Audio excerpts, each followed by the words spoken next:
বানাবো আমরা কুমড়ো আর আলুর তরকারি। তো পুঁইটা দিলেও ভালো হতো, বাট পুঁই শাকটা ভালো ছিল না, ওই জন্য আমরা আলু আর কুমড়োর সবজি বানাবো।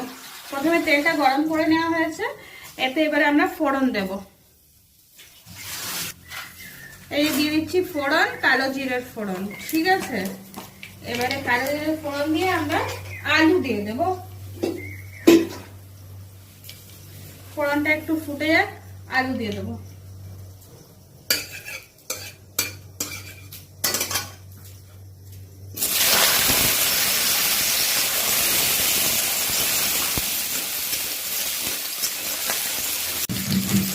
এই আলুটা একটু ভাজা ভাজা হয়েছে লাল লাল, এবারে একটু কুমড়ো দিয়ে দেবো। কুমড়ো আর আলুটা ভাজা হোক,